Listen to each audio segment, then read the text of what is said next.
Esto es Cosas de Sapiens. De las cavernas a las estrellas. Iniciamos el viaje. Hola, ¿qué tal? Y bienvenidos a Cosas de Sapiens. Yo soy Víctor González y conmigo Sergio Velasco. ¿Qué tal, Víctor? ¿Qué tal, amigos de Cosas de Sapiens? Un gusto estar con ustedes de nueva cuenta para poder platicar, subirnos a nuestra nave y hacer un viaje sobre todo esto que nos da todos los días la ciencia. Sí, Sergio, a mí me gusta tomar café. Yo sé que tú eres bueno para el café, que tienes hasta los dispositivos ahí cuando te visito, me preparas uno ahí con presión y todo eso, pero el té se toma de muchas maneras y una de esas es en bolsita. Antes eran de tela, luego fueron de papel y últimamente hay bolsitas de plástico. Pues me voy enterando que usar esas bolsitas de plástico puede ser sumamente, pues bueno, no sabemos si dañino siquiera, te puedes llenar de microplásticos porque la temperatura a la que le echas el agua provoca que suelte miles o decenas de miles de partículas de plástico y te las tomas todas de un jalón en esa taza tan rica de té. Y pues resulta que no nomás en el té, en muchos lugares, en los botes de agua que tomamos, que poco a poco han ido cambiando de tipo de plástico, pero muchos anteriores soltaban muchísimas partículas de plástico. Hay plástico en todos lados. Plástico es quizá de las cosas más ubicuas por todos lados, desde el fondo del océano hasta la cima del Everest, soplando en el aire, fluyendo en los ríos, incluso dentro del tejido de organismos vivos como nosotros. Según un estudio reciente, incluso lo más seguro es que en este momento hay miles de partículas de plástico viajando por tu intestino, fluyendo en tu sangre y hasta en los huevos de aves en el remoto Ártico. Ah, y en los testículos de humanos y perros, de todos los que fueron estudiados por uno de estos últimos hallazgos de investigaciones de algunos científicos que ahorita vamos a mencionar, tenemos plástico por todos lados, Sergio. ¿Qué vamos a hacer? Así es, bueno, cuando hablamos de microplásticos, sabría decir que estamos hablando de medidas en extremo pequeñas que alcanzan categoría de nanómetros, que solo pueden ser observadas mediante equipos de microscopía avanzada. Pero bueno, como tú dices, ¿dónde estaban esos plásticos que ahora están presentes en nuestra sangre, en nuestros tejidos, en las placentas de mujeres embarazadas o en los testículos de los varones, como lo acabas de mencionar? Pues están en los recubrimientos plásticos de las latas de conserva, de los chiles en escabeche, de los frijolitos enlatados, de los granos de lote enlatados, de los patés y las salchichas enlatadas, todos esos fiambres y esas comidas europeas de los españoles y los franceses que les gusta comer caracoles enlatados, que les gusta comer algunas sardinas. Bueno, también están los jugos, están los envases de plástico para agua que los tenemos mucho rato en el coche y se calientan 4 o 5 horas, a veces hasta 3 o 4 días duran ahí, en los refrescos, en los jugos, los mejillones. Bueno, y nos acabamos de encontrar también que los recibos térmicos del supermercado o que te dan en las tiendas departamentales tienen un baño o una película de BPA. El bisfenol A es un microplástico que está presente también en los sartenes antiadherentes, en las palas y en las cucharas plásticas para cocinar. Así que bueno, este químico esencial es muy estudiado porque se usa principalmente en la fabricación, en la elaboración de algunas resinas epóxicas o de plásticos de policarbonato. Tú debes de saber eso porque tienes en casa a un gran especialista, a un doctor en cuestiones de plástico, y bueno, y están también los estalatatos, con lo que se hace el PVC, es una sustancia que sirve para flexibilizar los plásticos. No siempre va a ser que lo ingeramos o que lo comamos o que lo tomemos. Están presentes muchos microplásticos en algunos elementos, en algunos utensilios que los utilizamos para la vida diaria, como está esto de los interiores de los automóviles, los tapetes para autos. No sé si te ha tocado alguna vez, compras tapetes nuevos para tu carro, traes cerrado y cuando vuelves a abrir tu carro te llega el olor muy Sí, fuerte. sí, huele a puro Bueno, plástico. todo esto es porque el plástico se vuelve a quemar, se vuelve a calentar, suelta ese tipo, pues no podemos decirle gas, pero sí es un olor muy fuerte, muy penetrante, que nos da serios problemas a la salud. Pero bueno, vamos a platicar de eso a lo largo del programa, porque sí también habría que decirlo muy claro, Víctor, que nos lo platiques. Hasta este momento, y pese a todos los avances de la medicina, no tenemos un elemento, no tenemos un caso específico que nos diga que esta presencia de microplásticos en el cuerpo humano, en los cuerpos de muchos seres vivientes, pues haya generado en sí una enfermedad en específica o un mal en específico. ¿Qué es lo que tú te has encontrado? No sé, Víctor. Sí, hasta el momento no se ha encontrado así, o no hay suficientes estudios, porque también es algo reciente, tienen que hacerse estudios por mucho tiempo, replicarse, encontrar y replicar los hallazgos, pero no hay un elemento de causación, de que el hecho de que tengas plástico corriendo por tus venas te cause, por ejemplo, una trombosis. aunque sí han encontrado microplásticos en trombos, en esas, pues en esos tapones que se hacen en las arterias, cuando le buscan, hay, pero eso se llama correlación, no comprueba causación. Significa que Sí, es. en donde había un trombo, encontraron microplásticos, sí, pero no es suficiente para asegurar que uno causó al otro, que los microplásticos causaron la trombosis. Y se ha encontrado en muchos lugares, hasta en tumores también. ¿Qué tiene que pasar para que podamos asegurarlo? Pues eso, varios estudios y réplicas que sí se han estado haciendo por muchos años. Es que el plástico está con nosotros de hace mucho tiempo. Y tienes razón, en casa yo tengo, mi papá fue por muchos años investigador específicamente en el área de los polímeros, Polímeros, si no así mal que recuerdo. así es, un doctor en ingeniería química en el área de los polímeros y me platicó cuando le comentaba de que íbamos a platicar de los plásticos en algún momento, que la historia del plástico es muy interesante porque en realidad, y hay que decir, vamos a desatanizarlo para empezar. Plástico hay en todos lados, lo usamos para muchas cosas y vino a resolver muchísimos problemas que bien puede haber salvado muchísimas vidas también. Vamos a mencionar nomás algunos. El empaquetado de alimentos, que ahora que lo mencionas, pues todos los alimentos están empaquetados, incluso hasta la cerveza en lata. Las latas de refresco tienen un recubrimiento de plástico por dentro, la lata de aluminio, así que está presente en todos lados, pero el empaquetado de muchos alimentos perecederos les alargó mucho el tiempo de vida útil, hizo que pudieran llegar más lejos o durar más tiempo, se echaran a perder más lento, lo cual para la seguridad alimentaria del planeta fue positivo. Otras cosas en el área médica. Difícilmente podríamos imaginarnos una intervención quirúrgica sin plástico. O sea, claro que el Los bisturí, corazones artificiales son sí, sí, flexibilidad plástica, imagínate nada más. válvulas, catéteres, o todo el material desechable que se necesita para estar haciendo la intervención, para limpiar, para abrir, todo eso después se tiene que descartar. Y si no fuera de plástico, que hay que también recordar, el plástico pues es plástico, la palabra viene de que tiene plasticidad, se puede formar de Flexibilidad, cualquier manera, se puede flexibilizar, se puede hacer como si fuera una tela, se puede hacer como si fuera, pues tenemos plástico por todos lados. Eh, eh, Eso ayuda a que se puedan hacer todo tipo de utensilios y dispositivos desechables. Eso fue muy importante y es parte de las muchos avances y de las muchas innovaciones que ayudaron a que en los últimos 100 años hemos triplicado prácticamente la expectativa de vida del ser humano. Así que es parte de la vida común de los últimos más de 100 años. Pero el problema es que también no sabíamos que se va haciendo chiquitos, se van haciendo pedacititos y de esos pedacititos fácilmente pueden entrar a la ingesta de un animal y luego nos lo comemos. Pues ahí empezó, o sea, por ahí fueron los primeros hallazgos. Peces comieron microplásticos porque estaban flotando en el agua y al comérselos los peces terminan su carne, te los comes tú en un filete y pues bueno, ya entraron en ti. Pero bueno, no podríamos estarnos comunicando si no fuera por los plásticos. Prácticamente así toda la es. tecnología tiene soporte de plástico, o sea, no, Todos los cables están bañados con plástico. todo esto es de plástico, esto de plástico, estoy indicando aquí mi micrófono, mis audífonos, la computadora tiene soporte de plástico. En todos lados está plástico, es ubicuo, es útil, necesario, pero resulta también que, pues no es tan inerte, bueno, es inerte, pero sí se degrada. Poco a poco va soltando y depende del plástico, porque hay muchos tipos de plástico y se pueden hacer de diferentes maneras y se están empezando, ya que sabemos, lo estamos cambiando, pero sí se va degradando, se van haciendo pedacitos más chiquitos, hasta los tamaños que mencionabas, nanoscópicos, que eso sí pueden entrar por el torrente sanguíneo, que sí pueden entrar a el tejido de animales que nos vamos a comer. Y la gran pregunta es, ¿qué está pasando en nuestro cuerpo? ¿Qué provocan? Por ejemplo, voy a citar aquí a uno de los autores de los estudios que estamos mencionando, el profesor Dick Verstag, ecotex- ecotoxicólogo de la Universidad de Ámsterdam en los Países Bajos. Dice, las cosas quedan retenidas en el cuerpo, es una pregunta, dice, o fluyen y se van. Ya sabemos que en algunos casos las encuentran, pero no sabemos si iban de paso y si van a estar ahí después o si el cuerpo las iba a desechar. Se transportan a los órganos, atraviesan la barrera hematoencefálica, son preguntas que se hace este investigador que encabeza uno de los estudios. Imagínate, la barrera hematoencefálica es esa barrera que separa la sangre de la sangre que entra, pero al cerebro. Es un filtro que no permite que al cerebro entre todo.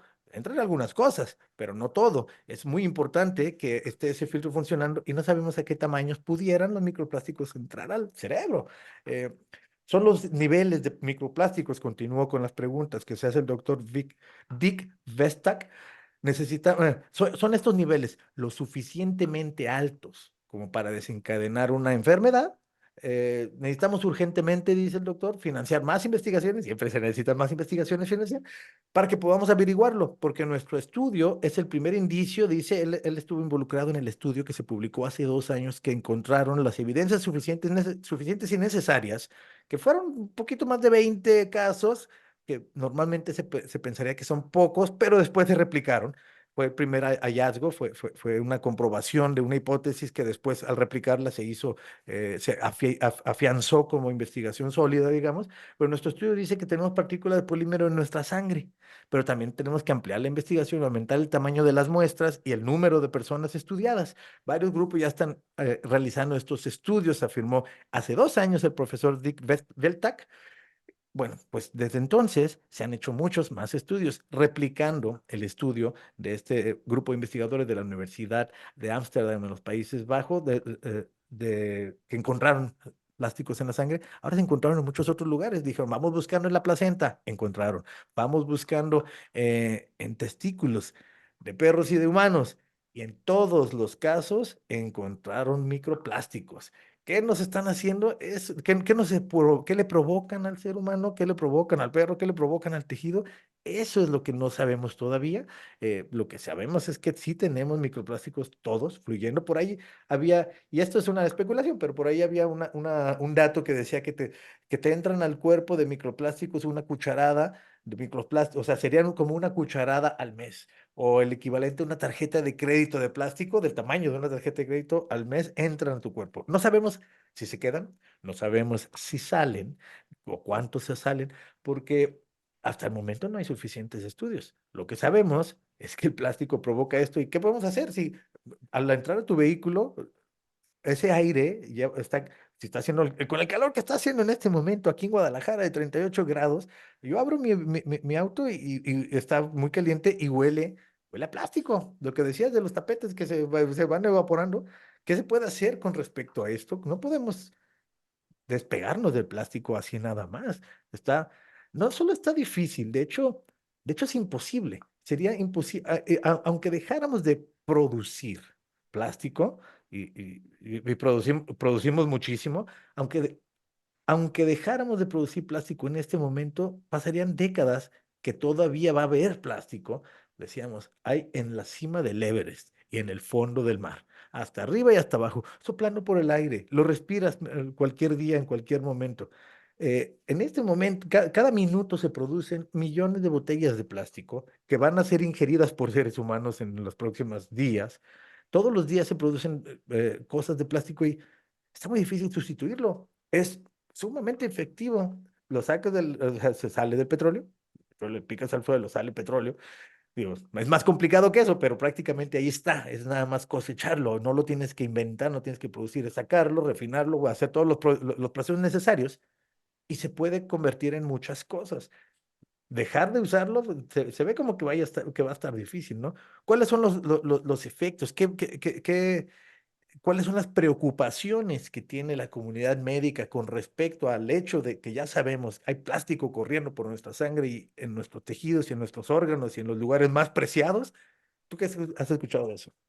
Bueno, pues mira, yo también me di a la tarea de investigar por ahí, partiendo de lo que tú dices, tenemos entonces dos realidades.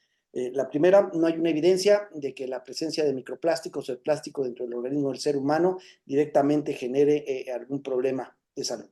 Y por otro lado, bueno, pues también es que nuestros cuerpos ya están invadidos, es decir, ya tenemos algún tipo de plástico, nosotros tenemos algún tipo de plástico en alguna parte de nuestro cuerpo, no sabemos desde cuándo lo tenemos, pero sabemos que en algún momento dentro ya lo tenemos. Yo me encontré con el caso de Nicolás Olea, es un investigador de la Universidad de Granada, un especialista en endocrinología y toxicología, es autor de varios libros, de varios papers que se han incluso publicado en revistas indexadas, y es autor de un libro que se llama Libérate de tóxicos, guía para evitar los disruptores endocrinos. Me gustó mucho cómo utilizó esta frase, porque él dice, los microplásticos encontrados en la placenta de una mujer que va a dar a luz un bebé o en el tejido de colon de un hombre, se encontró con el caso de un cáncer de colon donde también encontraron microplásticos, y él dice, ¿qué sí están haciendo los microplásticos en el cuerpo humano? Están interrumpiendo la comunicación que tienen dos órganos de tu cuerpo para realizar una función. Están interviniendo, están estorbando, y muchas de esas funciones no se están realizando como se deberían de realizar. Después de mucho tiempo de estarse bloqueando, sí te puede generar algún problema. Entonces, eso me pareció muy interesante, porque bueno, durante décadas, Víctor, pues los sapiens hemos estudiado nuestra salud a través de los estudios de sangre, de las células. Mediante una muestra sabemos, pues, cuánta grasa tenemos, cuánto colesterol, cuántos triglicéridos, cuánta azúcar o la cantidad de alcohol en sangre también, la cantidad de glóbulos rojos o glóbulos blancos, que se mide según yo por decilitro, pero dice que ahora, dice el doctor, ya alguien se dio la tarea en términos clínicos y médicos de medir la cantidad de microplásticos en términos de masa, ¿no? Es decir, cuánto pesa ya en cada decilitro, en cada décima parte de un litro, cuánto pesa en masa la cantidad de microplásticos que tenemos presentes en el cuerpo. Entonces dice, sí, efectivamente, no podemos decir esto causó esta enfermedad porque te lo encontramos en tal lugar, como en el caso este que ellos mencionan del cáncer de colon. La persona ya estaba enferma, ya tenía el problema, al revisarla se encontraron con los microplásticos, pero bueno, sí, el que esté ahí, sí evita que se lleven a cabo una serie de acciones para poder tratar esta enfermedad, o no sabemos hasta dónde fue una pared que intervino entre dos o tres funciones de nuestro organismo que evitó que estuviera funcionando de manera normal y correcta el organismo. Entonces dice, son disruptores, dice él, que están en algún momento, disruptores endocrinos, que están evitando que nuestro cuerpo, que nuestro organismo desarrolle sus funciones de manera normal. Y vemos que en muchos lugares, por ejemplo, ya mencioné en la cima del Everest, en el fondo del mar, pero en muchos otros lugares estamos viendo plásticos en relación con los humanos y con las otras especies que compartimos, con las que compartimos el planeta, y que ellas pues no pueden avisar que algo me duele y no le están haciendo estudios continuamente como a nosotros, que cualquier día puede ser que te hagas un estudio y saliera algo. Están incluso en lugares apartados, decía al principio que unas aves que están en el Ártico fueron analizadas. La investigadora Jennifer Provencher, doctora en el Servicio Canadiense de Vida Silvestre, llevó a cabo un estudio. Este es un estudio preliminar. Una vez más, son los que encuentran hallazgos y avisan, aquí hay un problema. Entonces después llegan más estudios. Hay que decirlo así porque estamos hablando de investigaciones pues nuevas. Hace 10 años quizá no había este tipo de evidencias y hoy están avisándonos de que está el plástico pues prácticamente en todos lados. Entonces este estudio preliminar que analizó los huevos de 5 fulmares, que es una especie parecida a la gaviota, que vive en el Ártico, y encontró pedacitos, o sea, microplásticos de ellos en varias partes de la fisionomía del huevo, aunque advierte que puede ser que estén también en el cuerpo de las aves, no las examinó ellas, lo que hizo es llevarse los huevecillos, analizarlos, y 20% de los huevos analizados tenían microplásticos de manera significativa para que apareciera en el análisis. O sea, en todos lados están. ¿Sabes? Producimos 400 millones de toneladas de plástico al año. Y esa cantidad solamente va a aumentar por lo útil y lo necesario que es. Todas estas emergencias de que, ay, apareció aquí, apareció allá, no son suficientes como para que vayamos a detener una industria que además es muy útil y que difícilmente encontraremos sustituto para muchas cosas. A lo mejor habrá poco a poco el impulso, si es que también hay el interés en el mercado, por nuevos tipos de plásticos, plásticos más seguros para relacionarlos con la industria alimentaria, por ejemplo. Ya nos importa, pues, comprar un bote de agua que diga que no tiene los BPAs que decías tú. Eh, También existen bioplásticos, perdón, dime. Ahorita que estás diciendo eso, daban el caso en una entrevista con el doctor Olea de algunos biberones que en la década de los 70s y 80s, pues tú lo llenabas de leche o de la fórmula para darle de tomar al bebé, pero soltaban, al calentar esa leche, soltaban plástico. Pero lo que a mí me dejó de plano con la boca abierta es, imagínate nada más esto, durante un tiempo que se dejó de usar el cristal en los laboratorios de análisis, algunas empresas comenzaron a fabricar tubos de ensayo de plástico. con paredes pues sí muy lisas para que no se quedaran ahí. Ahí se guardaba la sangre, se tapaba, se etiquetaba, se mandaba al laboratorio para hacer la reacción química y ver pues cómo andabas de azúcar, cómo andabas de triglicéridos, de colesterol, de creatinina, no sé, ¿no? Pero como los dejaban algunos a temperatura o los dejaban un tiempo, empezaban a soltar plástico. Entonces, imagínate que el análisis de tu sangre se contamina de plástico cuando lo que a ti te están buscando es otra cosa.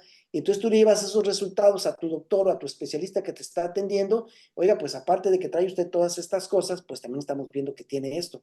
Y realmente esa sangre que salió de tu cuerpo no tenía microplástico, pero al guardarla en ese tubo de ensayo, se contaminó. Entonces ya dejaron de usar esos tubos, afortunadamente, pero para que veas, hasta la propia sector médico, la propia industria médica, la ciencia que se dedica a estudiar, fue alcanzada por este tipo de contaminación.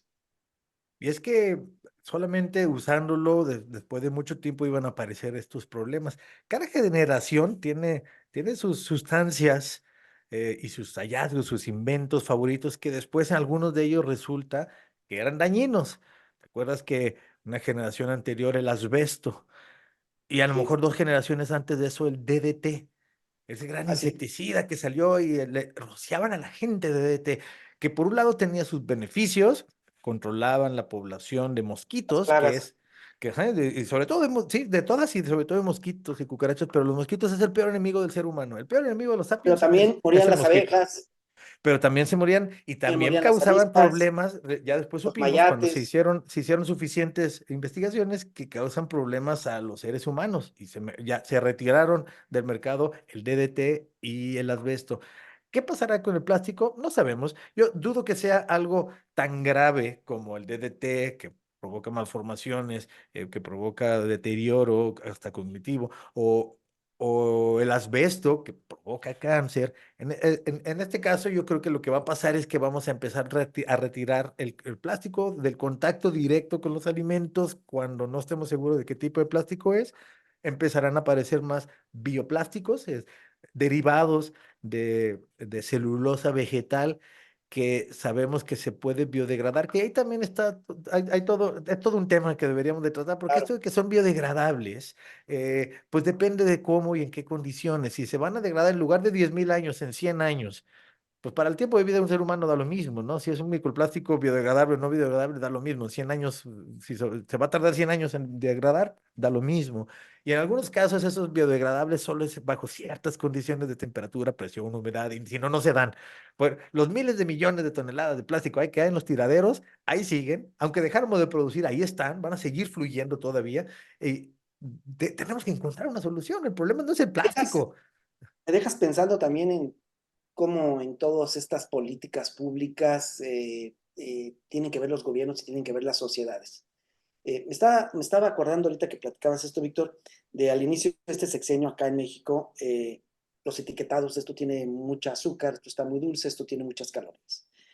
Y estaba yo pensando hace 12 años que empezaron también con aquellas políticas de ya no dar bolsas de plástico en en los supermercados para evitar la contaminación. En una sociedad como Dinamarca, en una sociedad como Noruega, cuando el Estado dice todos los que vayan a fabricar o los que vayan a empaquetar bebidas y alimentos principalmente, pues tienen que tener estas características para que no se contamine lo que la gente va a consumir. Pero ¿qué pasa en países como Latinoamérica, no? Yo ahorita voy al súper y me encuentro con una serie de toallitas húmedas que dicen biodegradables, pañales biodegradables, tenedores, cuchillitos y cucharitas biodegradables, platos desechables biodegradables, bolsas para la basura biodegradables. Bueno, nos estamos encontrando una gran cantidad de productos todos los días en el mercado, en los supermercados, en los tianguis, que dicen que son biodegradables, que después de un tiempo con el agua, con cierto tiempo en la tierra, se van a diluir. ¿Hasta dónde esto será cierto? ¿Hasta dónde todo esto pasó por una revisión, por un protocolo, por una vigilancia? ¿Cuáles son los operativos de vigilancia que tienen los estados, los gobiernos, para que realmente quienes fabrican todo esto, pues cumplan con esas características? Porque pues es bien fácil ponerle ahí una etiqueta biodegradable, esto no te va a hacer daño, pero duran 10, 12 años, una bolsa en el bosque que va la gente y la abandona ahí, o en la playa te encuentras con botellas, con bolsas, con latas, que tiene ahí 12, 15 años y jamás se degradaron, ¿no? Pues jamás se deshicieron. Sí, hay que saber qué tan degradable y en qué se degradan, en cuánto tiempo y bajo qué condiciones.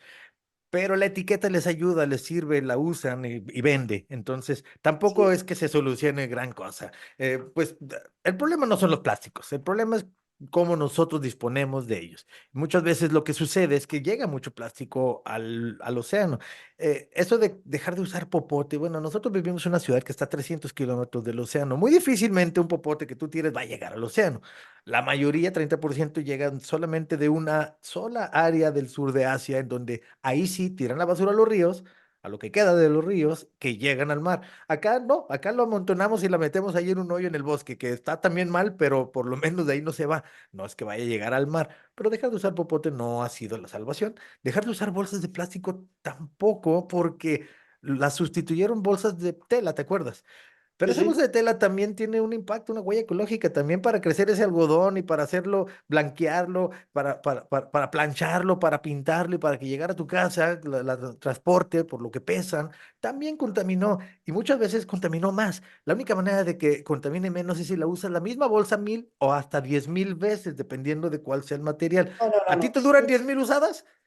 Tú ve ahorita a cualquier supermercado, vete al área de frutas y verduras y te encuentras una señora que agarró la bolsa más grande para guardar una calabacita.